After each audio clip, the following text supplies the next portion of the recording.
당신 같은 하찮은 마트 직원 따위가 나한테 말대꾸를 해? 내가 누군지 알아? 그 여자의 목소리는 마치 벌레를 보듯 차갑고 오만했습니다. 주변 사람들은 수군거리며 구경만 할 뿐 아무도 나서지 않았죠. 장모님은 고개를 숙인 채 눈물을 참고 있었습니다. 준혁의 가슴이 미친 듯이 뛰기 시작했어요. 준혁은 떨리는 손으로 주먹을 쥐었습니다.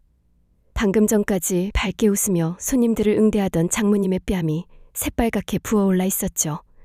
마트 한복판에서 명품 가방을 든 중년 여성이 장모님을 내려다보며 비웃고 있었습니다. 그는 그 순간 결심했습니다. 더 이상 숨어 살 수 없다고. 자신의 정체를 밝힐 때가 왔다고 말이죠. 채널 구독과 좋아요는 큰 힘이 됩니다. 여러분의 공감과 응원이 더 많은 이야기를 만들어갑니다. 6개월 전, 준혁은 새벽 5시에 일어나 택배 차량에 짐을 싣고 있었습니다. 32살의 그는 3년째 택배기사로 일하고 있었죠. 땀에 젖은 작업복을 입고 무거운 상자들을 나르는 그의 모습에서는 재벌가의 흔적을 전혀 찾아볼 수 없었습니다. 준혁 씨, 오늘도 200개 넘네요. 힘내세요. 동료 기사가 건넨 커피를 받아 마시며 준혁은 쓴웃음을 지었습니다. 누가 봐도 평범한 택배기사였죠. 하지만 준혁에게는 아무도 모르는 비밀이 있었습니다. 그는 대한민국 10대 재벌 중 하나인 신화그룹 회장 강대현의 외손자였습니다. 정확히는 무남동녀였던 회장의 딸 강미성과 평범한 의사였던 박준영 사이에서 태어난 아들이었죠. 준혁이 10살이 되던 해 아버지가 의료사고로 세상을 떠났습니다. 외할아버지는 그때부터 준혁을 후계자로 키우려 했죠. 최고의 교육, 최고의 스승, 최고의 환경을 제공했습니다. 하지만 준혁은 그 모든 것이 감옥처럼 느껴졌습니다. 20살이 되던 해 외할아버지는 준혁에게 정략 결혼을 강요했습니다. 신화그룹의 사업 확장을 위해 대형 건설사 회장의 딸과 약혼하라고 했죠. 할아버지, 저는 사랑하는 사람과 결혼하고 싶습니다. 사랑? 그런 감상적인 말로 수조 원의 사업을 망치겠다는 거냐? 외할아버지의 차가운 눈빛을 잊을 수가 없었습니다. 그날 밤 준혁은 결심했죠. 저는 제 인생을 살겠습니다. 더 이상 재벌의 말이 되고 싶지 않아요. 22살의 준혁은 모든 것을 버리고 집을 나왔습니다. 신용카드도, 통장도, 심지어 명의까지 버렸죠. 외할아버지는 분노했지만 어머니가 간신히 말렸습니다. 아버지, 준혁이가 스스로 돌아올 때까지 기다려주세요. 세상에 얼마나 냉혹한지 알면 돌아올 겁니다. 외할아버지는 냉소를 지었습니다. 좋아. 하지만 1년이다. 1년 안에 돌아오지 않으면 영영 받아들이지 않겠다. 그렇게 10년이 흘렀습니다. 준혁은 편의점, 주유소, 공사장 등 온갖 일을 전전했습니다. 처음에는 힘들었지만 점점 자신의 힘으로 사는 것이 뿌듯해졌죠. 그러던 중 택배 일을 시작했고 이제는 제법 베테랑 기사가 되어 있었습니다. 그날도 평범한 배송날이었습니다. 준혁은 낡은 빌라 3층에 택배를 배달하러 갔습니다. 초인종을 눌렀지만 아무도 나오지 않았죠. 그런데 문 앞에 쓰러져 있는 여성을 발견했습니다. 아가씨, 괜찮으세요? 준혁은 재빨리 신고하고 응급처치를 했습니다. 다행히 여성은 곧 의식을 되찾았어요. 죄송해요.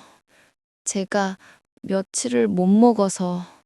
그녀의 이름은 이지은이었습니다. 26살의 그녀는 미술학원 강사로 일하고 있었지만 학원이 부도나면서 3개월치 월급을 받지 못한 상태였죠. 병원에 데려간 준혁은 그녀의 사정을 듣고 가슴이 아팠습니다. 일단 드세요. 준혁은 근처 식당으로 그녀를 데려가 밥을 사줬습니다. 지은은 눈물을 글썽이며 감사해했죠. 그날 이후 준혁은 자주 지은의 동네에 배달을 갔습니다. 우연을 가장했지만 사실은 그녀가 걱정되어서였죠. 두 사람은 점점 가까워졌고 6개월 후 준혁은 청혼했습니다. 지은 씨, 저는 가진 게 없습니다. 하지만 평생 당신을 행복하게 해드릴 자신은 있어요. 지은은 눈물을 흘리며 고개를 끄덕였습니다. 준혁 씨가 있으면 그것만으로 충분해요. 결혼식은 작은 예식장에서 간소하게 치렀습니다.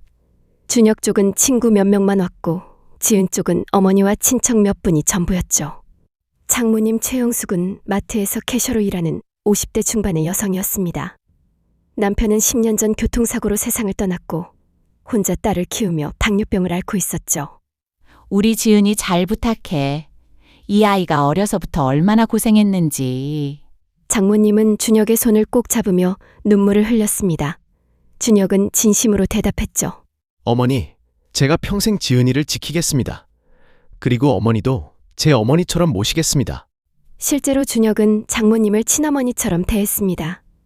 매달 용돈을 드리고 병원 진료도 빠짐없이 모셔다 드렸죠. 장모님은 처음에는 부담스러워했지만 점점 준혁을 진짜 아들처럼 여기게 되었습니다. 지은아, 내가 정말 좋은 사람 만났구나. 준혁이는 비록 형편은 어렵지만 마음만은 재벌이야.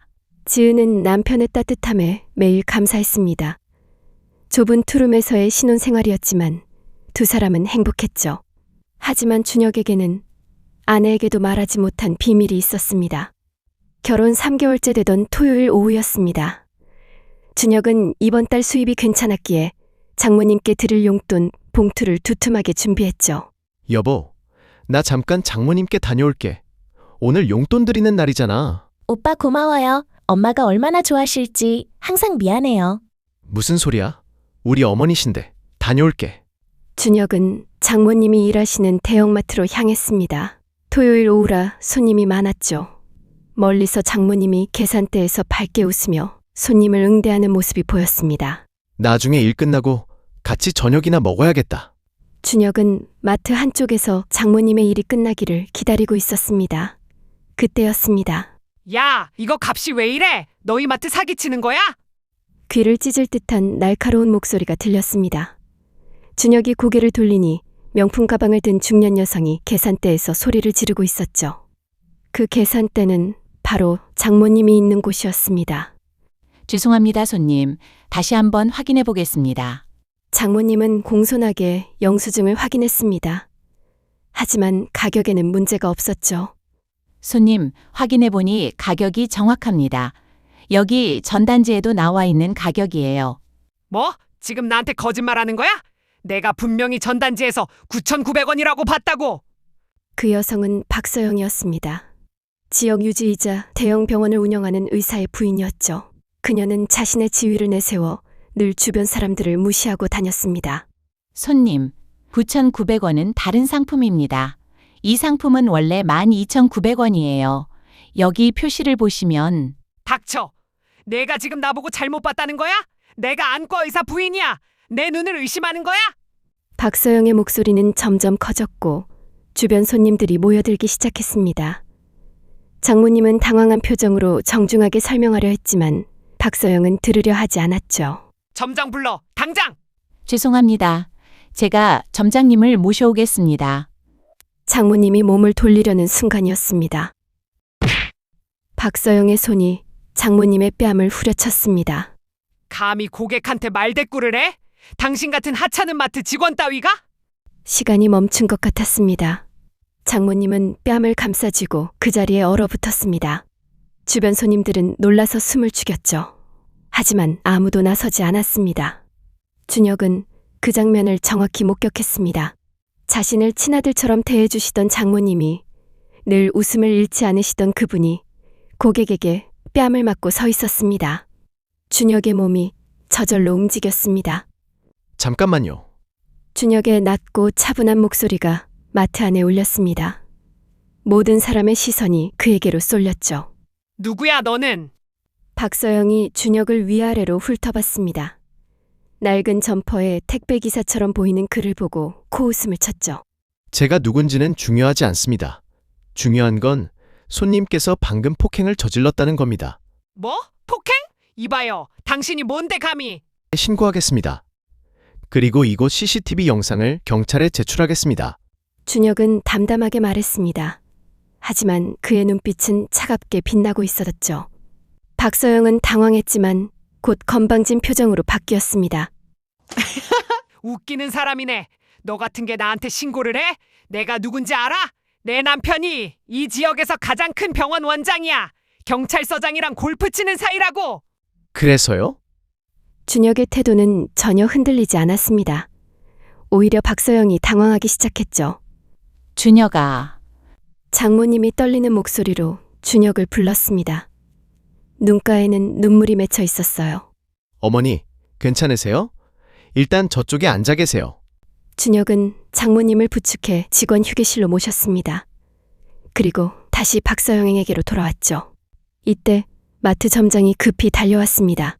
무슨 일입니까? 손님, 죄송합니다. 제가 사과드리겠습니다.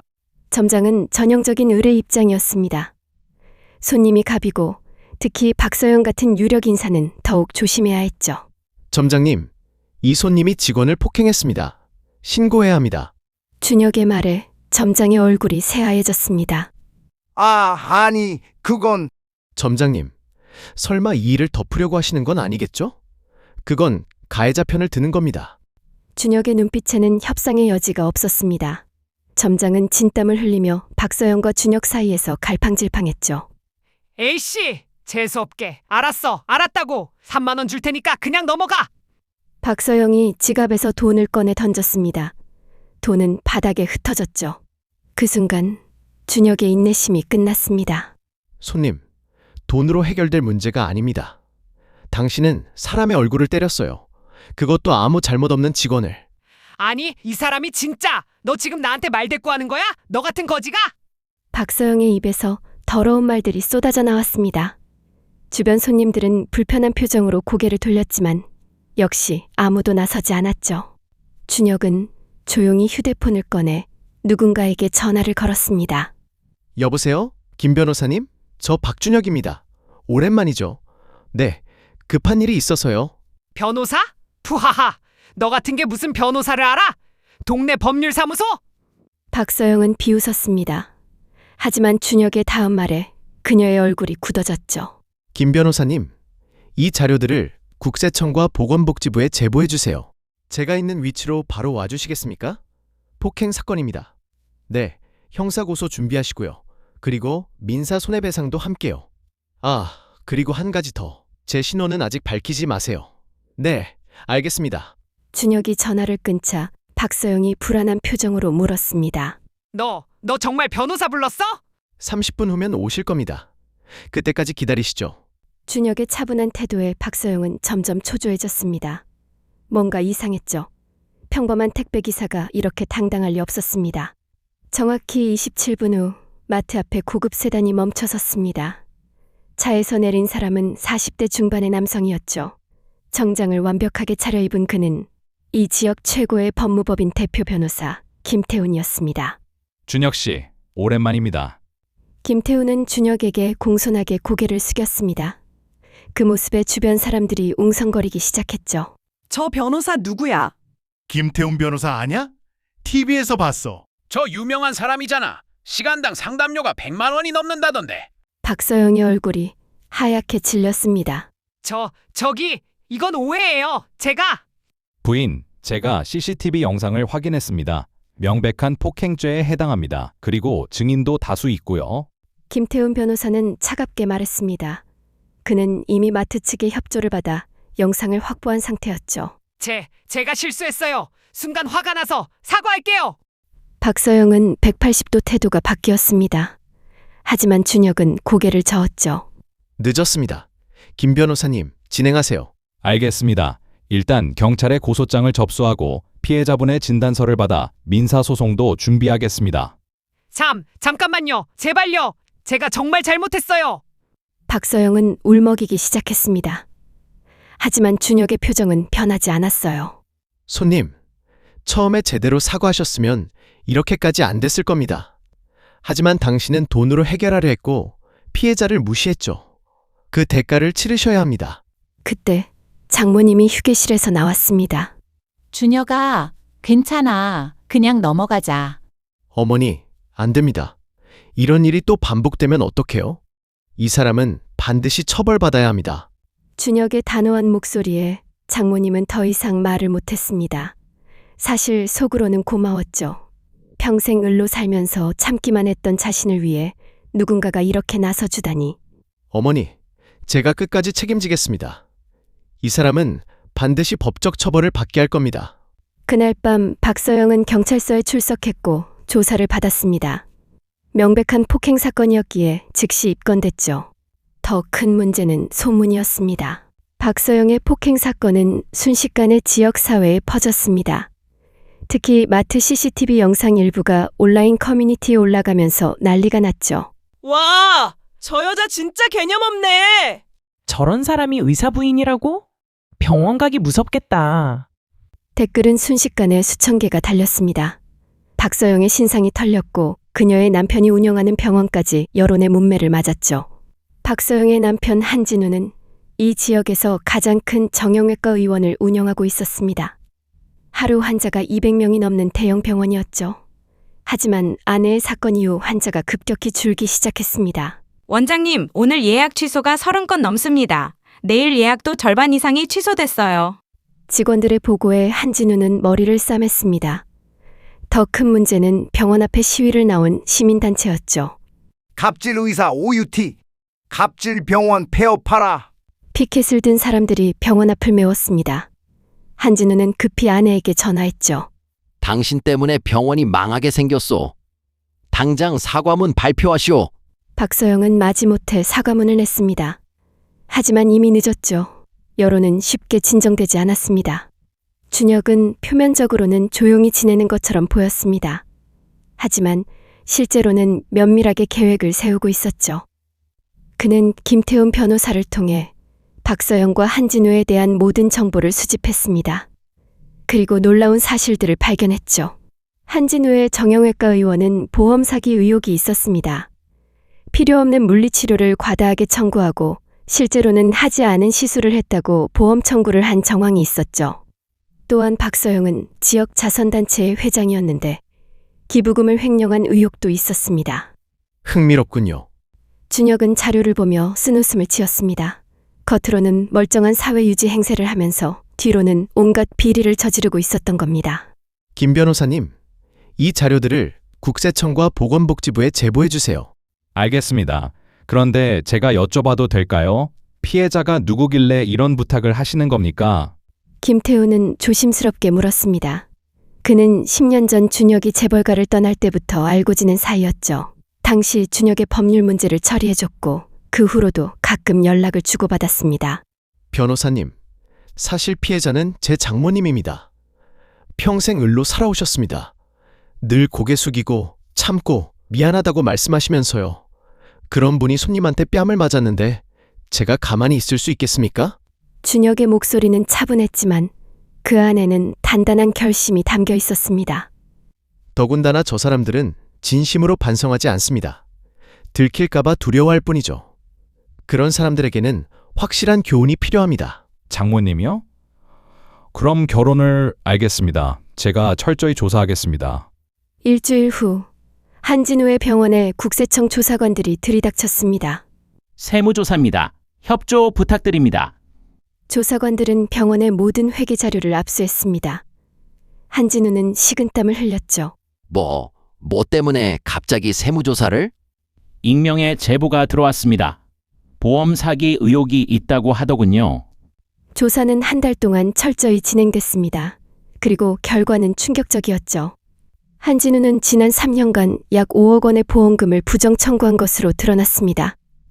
환자들에게는 간단한 물리치료만 했으면서 서류상으로는 고가의 특수치료를 한 것처럼 꾸몄던 거죠. 한진우 씨, 보건복지부에서도 조사가 나갑니다. 의사 면허 정지 가능성이 높습니다. 국세청 조사관의 말에 한진우는 그 자리에 주저앉았습니다. 의사 면허가 정지되면 병원은 문을 닫아야 했습니다. 직원 20명의 생계가 달린 문제였고 무엇보다 자신의 사회적 지위가 완전히 무너지는 것이었죠. 제발 한 번만 봐주십시오. 제가 전액 반환하겠습니다. 하지만 이미 늦었습니다. 법은 냉정했죠. 박서영에게도 위기가 찾아왔습니다.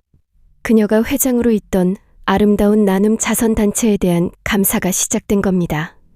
시민단체의 강력한 요구로 시청에서 직접 감사관을 파견했죠. 박서영 회장님, 이 3천만 원의 사용 내역을 설명해 주시겠습니까? 그건 행사 비용으로 쓴 겁니다. 행사 비용이 3천만 원이나 됩니까? 영수증 처리는 제대로 되어 있는지요? 감사관의 날카로운 질문에 박서영은 제대로 대답하지 못했습니다. 사실 그 돈의 상당 부분은 자신의 명품 가방과 해외여행 비용으로 쓴 것이었으니까요. 결국 박서영은 약 8천만 원의 기부금을 횡령한 것으로 드러났습니다. 박서영 씨, 업무상 횡령죄로 고발 조치됩니다. 경찰의 통보를 받은 박서영은 울음을 터뜨렸습니다. 아니에요. 이건 오해예요. 누가 저를 이렇게 만든 거예요? 하지만 증거는 명확했습니다. 통장 기록, 카드 사용 내역, 모든 것이 그녀의 범죄를 증명했죠. 한 달 후 한진우는 병원 문을 닫아야 했습니다.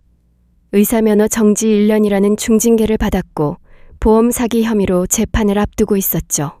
박서영은 횡령죄로 기소됐고 1억 원의 벌금형을 받았습니다. 더 큰 문제는 그들의 사회적 명예가 완전히 무너졌다는 것이었죠. 지역 사회에서 완전히 매장당한 겁니다. 그날 저녁 한진우의 집 초인종이 울렸습니다. 누구세요? 택배입니다. 문을 연 한진우는 깜짝 놀랐습니다. 문 앞에 서 있는 사람은 택배 기사가 아니라 그날 마트에서 자신의 아내를 고발했던 바로 그 남자였으니까요. 당신은? 안녕하세요. 잠깐 이야기 좀 나눌 수 있을까요? 준혁은 공손하게 말했습니다. 한진우는 경계하면서도 준혁을 거실로 안내했죠. 무슨 일로 왔습니까? 또 우리를 괴롭히려고? 괴롭히다니요. 저는 그저 정당한 처벌이 이루어지도록 도왔을 뿐입니다. 준혁은 차분하게 대답했습니다. 당신이 세무조사며 감사를 다 시킨 거군요. 도대체 당신 정체가 뭡니까? 한진우는 떨리는 목소리로 물었습니다. 평범한 택배기사가 이런 일을 할 리 없었으니까요. 제 정체는 중요하지 않습니다. 중요한 건 당신들이 저지른 일의 대가를 치르고 있다는 겁니다. 우리가 뭘 그렇게 잘못했다고? 그저 마트 직원 교육 좀 시킨 것뿐인데. 한진우가 화를 냈습니다. 그러자 준혁의 눈빛이 차갑게 변했죠. 마트 직원 하나라고요? 그 마트 직원이 누군지 아십니까? 그게 제 장모님입니다. 제가 친어머니처럼 모시는 분이죠. 그분이 당신 아내한테 뺨을 맞는 걸 봤을 때 제 기분이 어땠을지 상상이나 하십니까? 준혁의 목소리는 낮았지만 그 안에는 억눌린 분노가 담겨 있었습니다. 죄송합니다. 늦었습니다. 처음부터 제대로 사과하고 반성했다면 이렇게까지 되지 않았을 겁니다. 하지만 당신 아내는 돈으로 무마하려 했고 피해자를 무시했죠. 준혁은 자리에서 일어났습니다. 당신들이 받은 처벌은 당신들이 저지른 범죄에 대한 정당한 대가입니다. 앞으로는 사람을 함부로 대하지 마세요. 준혁이 문을 나서려는 순간 한진우가 다시 물었습니다. 당신 도대체 누구요? 준혁은 돌아보며 희미하게 웃었습니다. 그저 평범한 사위입니다. 장모님을 사랑하는. 집으로 돌아온 준혁은 아내 지은이 심각한 표정으로 기다리고 있는 것을 보았습니다. 여보, 무슨 일 있어요? 나한테 뭐 숨기는 거 있죠? 지은의 목소리는 떨리고 있었습니다. 준혁은 긴장했죠. 무슨 말이야? 엄마한테 들었어요. 오빠가 유명한 변호사를 불렀다고. 그 변호사는 시간당 상담료가 100만 원이 넘는 사람이라던데. 그 변호사 어떻게 알고 있는 거예요? 지은은 준혁을 똑바로 쳐다봤습니다. 결혼한 지 3개월이었지만 그녀는 남편에 대해 아는 것이 너무 적다는 걸 깨달았죠. 그리고 박서영 부부 일도 이상해요. 갑자기 세무조사에 감사까지. 이게 다 우연이라고 생각할 수 없어요. 준혁은 한숨을 쉬었습니다. 언젠가는 말해야 할 순간이 오리라는 걸 알고 있었죠. 지은아, 앉아. 이야기할 게 있어. 두 사람은 소파에 마주 앉았습니다. 준혁은 천천히 입을 열었죠. 내가 너한테 숨긴 게 있어. 미안해. 나는 준혁은 깊게 숨을 들이쉬었습니다. 나는 신화그룹 회장의 외손자야. 순간 정적이 흘렀습니다. 지은은 믿을 수 없다는 표정으로 준혁을 바라봤죠. 뭐라고요? 신화그룹. 대한민국 10대 재벌 중 하나인 신화그룹의 유일한 후계자였어. 정확히는 외손자지만. 그게 무슨 말이에요? 지은의 목소리는 혼란스러웠습니다. 준혁은 자신의 과거를 천천히 설명했죠. 할아버지의 후계자 교육, 강요된 정략 결혼, 그리고 모든 것을 버리고 나온 10년 전의 이야기까지. 나는 자유롭게 살고 싶었어. 내가 사랑하는 사람과 결혼하고 내 힘으로 살고 싶었지. 그래서 모든 걸 버리고 나왔어. 그런데 왜 나한테 말하지 않았어요? 지은의 눈에 눈물이 맺혔습니다. 미안해. 말하면 네가 부담스러워할까 봐. 그리고 솔직히 나는 그냥 평범한 준혁으로 살고 싶었어. 재벌 손자가 아니라 그냥 너를 사랑하는 한 남자로서. 준혁은 지은의 손을 잡았습니다. 하지만 장모님이 뺨을 맞는 걸 보는 순간 나는 더 이상 참을 수 없었어. 내가 가진 힘을 사용해서라도 너희 가족을 지키고 싶었어. 지은은 말없이 눈물을 흘렸습니다. 기쁨인지 슬픔인지 알 수 없는 복잡한 감정이었죠.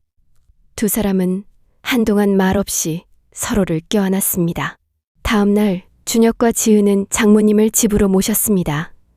준혁은 장모님께도 진실을 말씀드리기로 결심했죠. 어머니, 제가 말씀드릴 게 있습니다. 준혁은 자신의 정체를 설명했습니다. 장모님은 믿을 수 없다는 표정으로 듣고 있었죠. 그게 사실이야? 네, 어머니. 하지만 저는 10년 전에 그 세계를 떠났습니다. 그리고 지금은 평범하게 살고 있죠. 그런데 왜 우리 같은 가난한 집안과 장모님의 목소리는 떨렸습니다. 자신들이 사위에게 폐를 끼쳤다는 생각이 들었죠. 어머니, 제가 지은이를 만난 건 제 인생 최고의 행운입니다. 돈이 많고 적고는 중요하지 않아요. 사랑하는 사람과 함께하는 게 중요한 거죠. 준혁은 진심으로 말했습니다. 그리고 어머니께서 저를 아들처럼 대해주셨잖아요. 그 마음이 얼마나 고마운데요. 제가 어머니를 지키는 건 당연한 일입니다. 장모님은 눈물을 닦으며 고개를 끄덕였습니다. 그날 밤 준혁은 10년 만에 어머니에게 전화를 걸었습니다. 어머니, 저예요. 준혁이요. 전화기 너머로 숨막히는 정적이 흘렀습니다. 그리고 흐느끼는 소리가 들렸죠. 준혁아, 정말 너가 맞니? 네, 어머니. 오랜만입니다. 어머니 강미선은 10년 동안 아들을 그리워했습니다. 처음 몇 년은 아들이 돌아오기를 기다렸지만 시간이 지나면서 체념했죠. 하지만 단 하루도 아들을 잊은 적이 없었습니다. 어디 있니? 잘 지내고 있니? 아프지는 않고? 어머니의 목소리는 걱정으로 가득했습니다. 네, 잘 지내고 있어요. 그리고 결혼했습니다. 뭐? 결혼? 네, 정말 좋은 사람을 만났어요. 어머니께 인사드리고 싶습니다. 그래. 그래야지. 언제 올 수 있어? 이번 주말에 찾아뵙겠습니다. 전화를 끊은 어머니는 눈물을 흘리며 웃었습니다. 아들이 살아있고 잘 지내고 있고 결혼까지 했다니 이보다 더 큰 기쁨이 있을까요? 강미선은 즉시 아버지 강대현 회장에게 소식을 전했습니다. 아버지, 준혁이한테 연락 왔어요.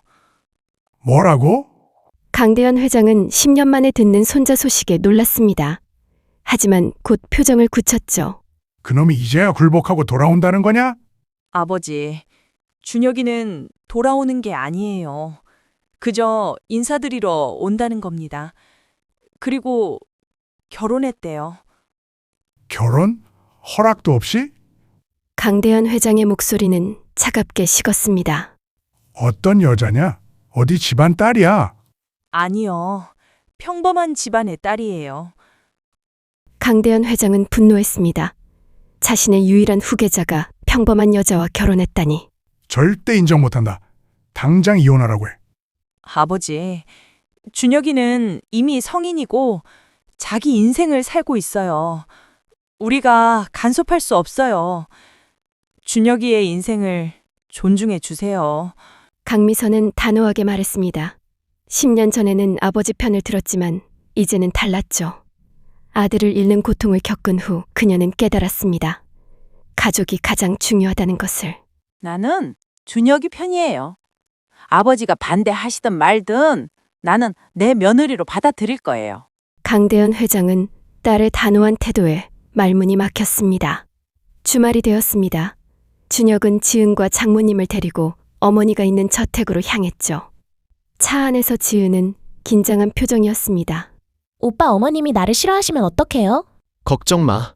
우리 어머니는 착한 분이야. 너를 보면 분명 좋아하실 거야. 하지만 준혁도 속으로는 걱정이 됐습니다. 특히 외할아버지가 문제였죠. 저택에 도착하자 어머니 강미선이 대문 앞에서 기다리고 있었습니다. 10년 만에 보는 아들이었죠. 준혁아. 어머니는 달려와 아들을 끌어안았습니다. 눈물이 쏟아졌어요. 어머니, 죄송합니다. 그동안 연락도 안 드리고. 됐어, 됐어. 너가 무사한 게 어디야? 두 사람은 한참을 껴안고 있었습니다. 지은과 장모님은 감동적인 장면에 눈물을 글썽였죠. 어머니, 제 아내 지은입니다. 그리고 장모님이세요. 어머니, 안녕하세요. 처음 뵙겠습니다. 강미선은 지은의 손을 잡았습니다. 그리고 진심으로 말했죠. 우리 아이 잘 부탁해요. 얘가 고집은 좀 세지만 다정한 아이예요. 저야말로 잘 부탁드려요, 어머님. 두 사람은 금방 친해졌습니다. 강미선은 며느리가 마음에 들었죠. 꾸밈 없고 순수한 모습이 보기 좋았습니다. 하지만 문제는 그 다음이었습니다. 거실에서 차를 마시고 있을 때 강대현 회장이 나타났습니다. 카리스마 넘치는 모습에 지은과 장모님은 주눅이 들었죠. 할아버지. 준혁이 일어나 인사했습니다. 하지만 강대현은 차갑게 고개만 끄덕였어요. 그래, 10년 만이로군. 나 많이 늙었나? 아니요. 여전히 건강해 보이십니다. 너는 초라해 보이는구나. 택배기사라며? 내 손자가 택배나 나르고 다니다니? 강대현의 말은 날카로웠습니다. 할아버지, 저는 제가 선택한 삶을 살고 있습니다. 후회 없습니다. 왜? 네가 선택한 삶이 고작 저런 여자냐?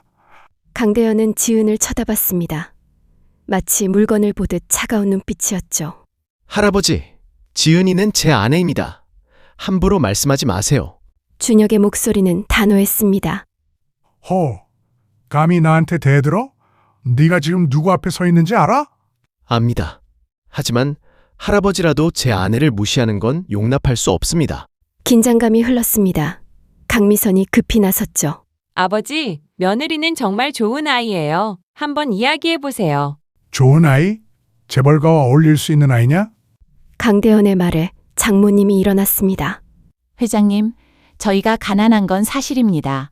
하지만 제 딸은 누구보다 착하고 올바른 아이입니다. 돈으로 사람을 판단하시면 안 됩니다. 장모님의 떨리지만 단호한 목소리로 말했습니다. 저희 딸과 사위는 서로 사랑합니다. 그게 가장 중요한 거 아닙니까? 장모님의 말에 거실이 조용해졌습니다. 강대현은 한동안 말이 없었습니다. 그리고 지은을 다시 바라봤죠. 너 내 손자를 사랑하나? 네, 회장님. 준혁 씨는 제 인생에서 가장 소중한 사람입니다. 지은은 떨리는 목소리지만 확신에 차 있었습니다. 강대현은 긴 한숨을 쉬었습니다. 미선아, 네, 아버지. 내가 틀렸다. 10년 전에도 지금도. 강대현의 목소리는 지쳐 있었습니다. 나는 회사를 키우는 데만 집중했지. 가족을 지키는 법을 몰랐어. 그래서 손자를 잃었고 10년을 헤맸지. 강대현은 준혁을 바라봤습니다. 준혁아, 미안하다. 할아버지가 틀렸다. 준혁은 놀랐습니다.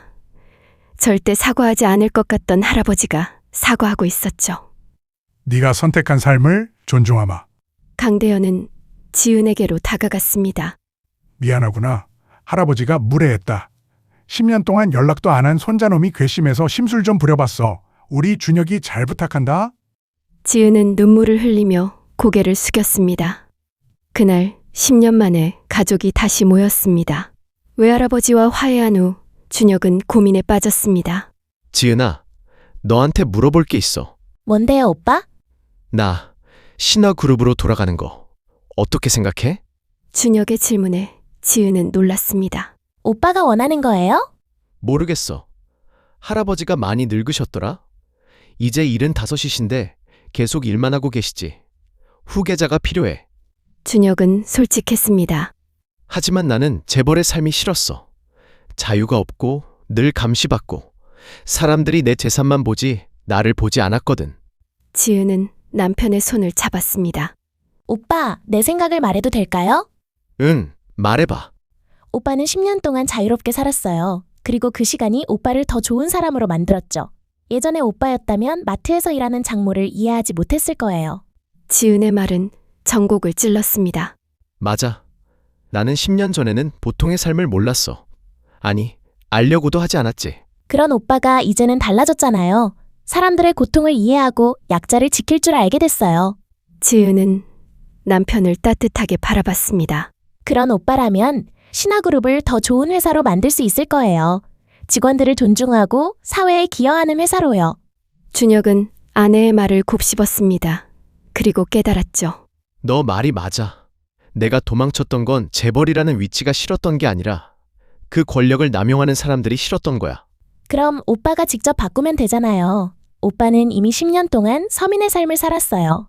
그 경험을 가지고 회사를 이끌면 분명 다른 재벌들과는 다를 거예요. 지은의 격려에 준혁은 결심했습니다. 좋아, 돌아가자. 다음 날 준혁은 외할아버지를 찾아갔습니다. 할아버지, 결정했습니다. 오, 그래? 어떻게 결정했느냐? 강대현 회장은 기대하는 눈빛으로 손자를 바라봤습니다.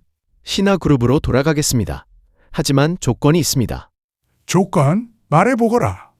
첫째, 저는 제 방식대로 경영하겠습니다. 할아버지께서 간섭하시면 안 됩니다.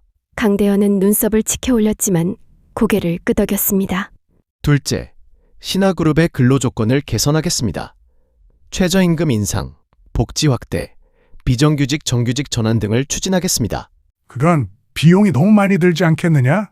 단기적으로는 비용이 들겠죠. 하지만 장기적으로는 직원들의 충성도가 높아지고 생산성이 올라갈 겁니다. 준혁은 자신감 있게 말했습니다. 셋째, 하청업체 직원들도 공정하게 대우하겠습니다. 납품 단가를 후려치는 일은 없을 겁니다. 준혁아, 그럼 이익이... 할아버지, 이익만 쫓다가는 언젠가 망합니다. 지속 가능한 경영이 필요해요. 강대현은 한참을 고민하다가 고개를 끄덕였습니다. 좋다. 네 뜻대로 해봐라. 대신 결과로 증명해야 한다. 감사합니다, 할아버지. 이렇게 준혁은 신화그룹의 전무이사로 복귀했습니다. 준혁의 복귀 소식은 신화그룹 내부에 파장을 일으켰습니다. 10년 동안 뭐 하다가 이제 와서 전무라고? 회장 외손자라고 득해주는 거 아니야? 저 사람이 경영을 뭘 알아? 택배나 나르던 사람이. 임원들의 반응은 차가웠습니다. 특히 전략기획실장 박철수는 노골적으로 반대했죠. 회장님, 준혁 씨는 경영 경험이 없습니다. 갑자기 전무로 앉히시면 혼란만 가중됩니다. 박 실장, 내가 결정한 일이네. 준혁이를 보좌하도록. 하지만 내 말이 들리지 않나? 강대현의 단호한 목소리에 박철수는 입을 다물었습니다. 하지만 속으로는 준혁을 끌어내릴 계획을 세우고 있었죠. 준혁의 첫 출근 날 임원 회의가 열렸습니다. 안녕하십니까? 박준혁입니다. 부족하지만 열심히 배우겠습니다. 준혁은 겸손하게 인사했습니다. 하지만 임원들의 반응은 싸늘했죠. 전무님, 먼저 사업 현황 보고를 받으시죠. 박철수가 냉소적으로 말했습니다. 그리고 엄청난 양의 자료를 준혁 앞에 쌓았어요. 이게 다 뭡니까? 신화그룹의 전체 사업 현황입니다. 계열사가 20개나 되니까요. 전무님께서 파악하셔야죠. 박철수는 준혁을 곤란하게 만들려는 의도였습니다. 하지만 준혁은 당황하지 않았죠. 알겠습니다. 일주일 안에 다 파악하겠습니다. 일주일이요? 이게 얼마나 방대한 자료인데. 가능합니다. 그리고 박 실장님, 저는 택배기사로 일했습니다. 하루에 200개 넘는 택배를 배송하면서 주소를 다 외웠죠. 자료 파악하는 건 그것보다 쉬울 겁니다. 준혁의 자신감에 박철수는 당황했습니다. 준혁은 자료만 보는 것으로 만족하지 않았습니다. 직접 현장을 방문하기로 했죠. 첫 방문지는 신화전자 공장이었습니다. 전무님, 여기는 위험하니까 안전모를 쓰셔야 합니다. 공장장이 안전모를 건넸습니다. 준혁은 쓰고 공장 안으로 들어갔죠. 여기서 일하는 분들은 몇 명입니까? 정규직이 500명, 비정규직이 300명입니다. 비정규직 비율이 높네요. 이유가 뭡니까? 비용 절감입니다. 비정규직은 4대 보험도 안 들고 퇴직금도 안 줘도 되니까요. 공장장은 당연하다는 듯이 대답했습니다. 하지만 준혁은 불편한 표정을 지었죠. 비정규직 직원들은 어떤 일을 합니까? 조립 라인에서 일합니다.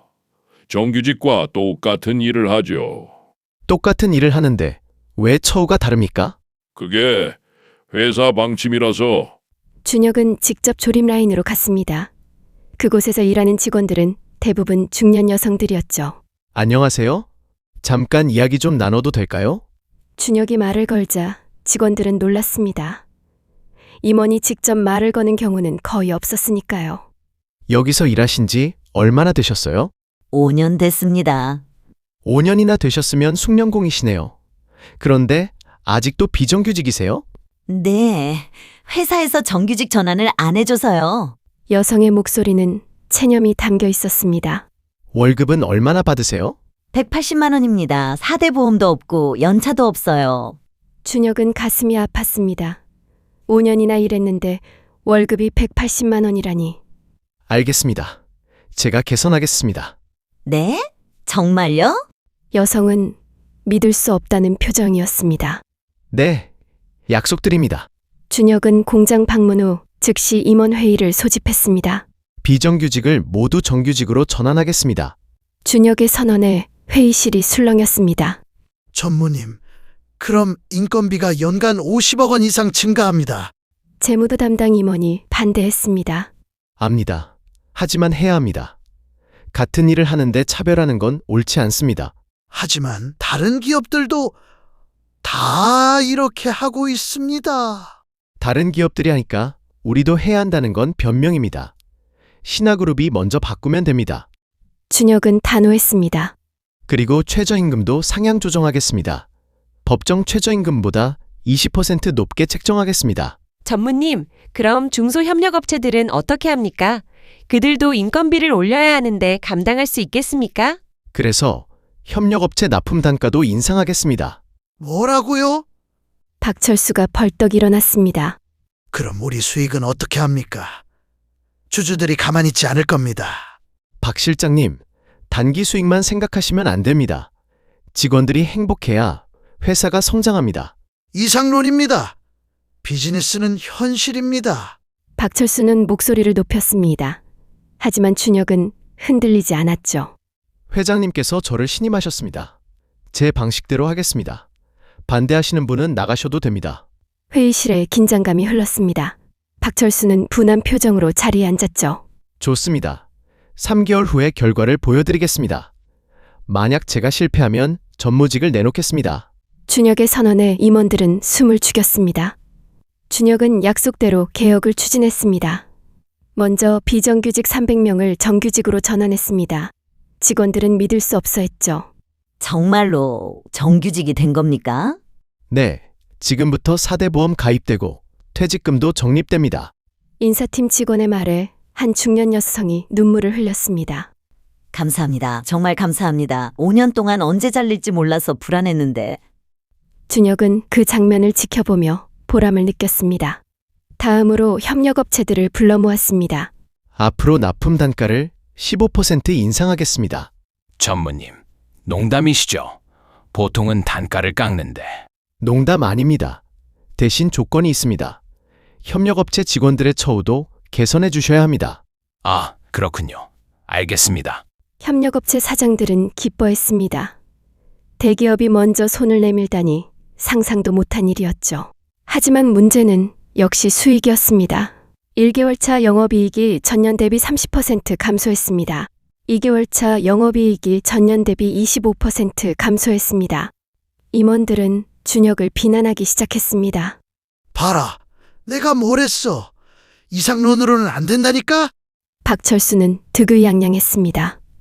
하지만 3개월 차에 변화가 일어났습니다. 직원들의 사기가 높아지면서 생산성이 20% 증가했습니다. 불량률은 절반으로 줄었죠. 더 중요한 건 브랜드 이미지였습니다. 신화그룹 비정규직 제로 달성.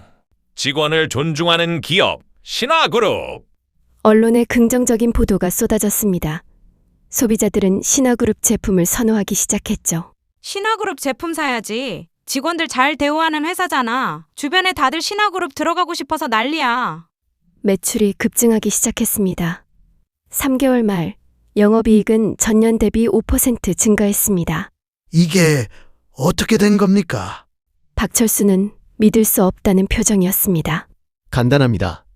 직원들이 행복하니 열심히 일했고 소비자들이 우리 회사를 지지해 준 겁니다. 준혁은 담담하게 설명했습니다. 그리고 이건 시작일 뿐입니다. 앞으로 더 성장할 겁니다. 강대현 회장은 흐뭇하게 웃었습니다. 역시 내 손자야. 네가 옳았다. 감사합니다, 할아버지. 박철수는 할 말을 잃었습니다. 자신이 완전히 틀렸던 거죠. 전무님, 제가 죄송합니다. 박철수가 고개를 숙였습니다. 괜찮습니다. 박 실장님도 회사를 생각하신 거니까요. 앞으로는 함께 더 좋은 회사를 만듭시다. 준혁은 관대하게 받아들였습니다. 한편 박서영과 한진우는 완전히 몰락해 있었습니다. 한진우는 의사 면허 정지로 병원 문을 닫았고 보험 사기 혐의로 벌금 2억 원을 선고받았습니다. 병원을 처분해도 빚이 남는 상황이었죠. 박서영은 횡령죄로 벌금 1억 원을 선고받았고 사회에서 완전히 매장당했습니다. 친구들은 모두 연락을 끊었고 참석하던 모임에서도 쫓겨났죠. 두 사람은 작은 아파트로 이사해 근근히 생활하고 있었습니다. 당신 때문에 이 꼴이 됐소. 한진우는 매일 아내를 원망했습니다. 내가 뭘 어쨌다고? 마트 직원 하나 때린 게 뭐가 대수라고? 박서영도 지지 않고 대들었습니다. 하지만 속으로는 후회하고 있었죠. 그때 제대로 사과했더라면. 하지만 이미 늦었습니다. 어느 날 박서영의 집 초인종이 울렸습니다. 누구세요? 택배입니다. 문을 열자 낯익은 얼굴이 보였습니다. 준혁이었죠. 당신은? 박서영은 놀라서 뒤로 물러섰습니다. 안녕하세요. 오랜만입니다. 뭐 하러 왔어요? 우리를 더 괴롭히려고? 아닙니다. 선물을 드리러 왔습니다. 준혁은 봉투 하나를 꺼냈습니다. 이게 뭐죠? 신화그룹 공장 취업 추천서입니다. 네? 박서영은 황당했습니다. 저희 공장에서 직원을 모집하고 있습니다. 부인과 남편 모두 지원 가능합니다. 왜 우리를 도와주는 거죠? 박서영은 이해할 수 없었습니다. 복수가 끝났으니까요. 준혁은 담담하게 말했습니다. 부인께서는 법적 처벌을 받았고 사회적 대가도 치렀습니다. 그것으로 충분합니다. 하지만 제가 원했던 건 부인이 파멸하는 게 아니라 반성하는 겁니다. 그리고 다시는 사람을 함부로 대하지 않는 거죠. 준혁의 눈빛은 진지했습니다. 이제 새로 시작하세요. 우리 회사에서 일하시면 정당한 대우를 받으실 겁니다. 비정규직 없이 모두 정규직이고 최저임금보다 높은 급여를 받으실 수 있습니다. 박서영은 눈물을 흘렸습니다. 미안합니다. 정말 미안합니다. 장모님께 사과하세요. 저한테가 아니라. 준혁은 박서영을 데리고 장모님이 일하시는 마트로 갔습니다. 어머니, 이분이 사과하고 싶다고 합니다. 장모님은 박서영을 보고 놀랐습니다. 3개월 전 자신의 뺨을 때렸던 그 여자였죠. 저 정말 죄송합니다. 박서영은 바닥에 무릎을 꿇었습니다. 제가 정말 잘못했습니다. 어머님께 용서받을 자격도 없지만 정말 죄송합니다. 박서영은 진심으로 울고 있었습니다. 3개월간의 고통이 그녀를 변화시켰죠. 장모님은 한참을 바라보다가 입을 열었습니다. 일어나세요.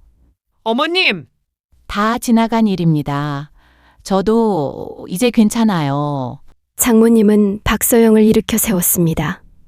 사람은 실수할 수 있어요. 중요한 건 반성하고 고치는 거죠. 앞으로는 사람을 함부로 대하지 마세요. 네, 감사합니다. 정말 감사합니다. 박서영은 계속 고개를 숙이며 감사의 말을 전했습니다. 준혁은 그 모습을 보며 만족했습니다. 이것이 진정한 복수라고 생각했죠. 상대를 파멸시키는 게 아니라 반성하게 만들고 기회를 주는 것. 1년 후 준혁과 지은의 집은 웃음이 끊이지 않았습니다. 오빠 이것 좀 봐요. 지은은 초음파 사진을 들고 달려왔습니다. 우리 아기예요. 쌍둥이래요. 정말? 쌍둥이? 준혁은 기뻐하며 아내를 안았습니다. 어머니들 얼마나 좋아하실까? 두 사람은 즉시 장모님과 강미선에게 소식을 전했습니다. 두 어머니는 기뻐하며 눈물을 흘렸죠. 우리 준혁이가 아빠가 되다니. 지은아, 몸조리 잘해야 해. 장모님은 마트를 그만두고 딸을 돌보기로 했습니다. 준혁이 충분한 생활비를 들였기 때문에 가능한 일이었죠. 강대현 회장도 증손자 소식에 기뻐했습니다. 준혁아, 잘했다. 우리 가문이 번창하는구나. 할아버지, 아이들은 자유롭게 키울 겁니다. 재벌 후계자로 키우지 않을게요. 알았다, 알았어. 내 뜻대로 하거라. 할아버지는 더 이상 간섭하지 않았습니다. 손자를 믿었죠. 신화그룹은 1년 만에 완전히 달라졌습니다. 비정규직 제로, 높은 임금, 좋은 복지. 직원들은 회사를 사랑했고 열심히 일했죠. 그 결과 생산성은 40% 증가했고 매출은 전년 대비 30% 성장했습니다. 더 중요한 건 브랜드 가치였습니다. 신화그룹은 가장 일하고 싶은 기업 1위에 선정됐죠. 신화그룹 덕분에 다른 기업들도 처우를 개선하고 있습니다. 뉴스는 신화그룹의 선한 영향력을 보도했습니다. 준혁은 뿌듯했습니다. 자신이 변화를 만들고 있다는 것이. 박서영과 한진우는 신화그룹 공장에서 성실하게 일하고 있었습니다. 오늘도 수고하셨습니다.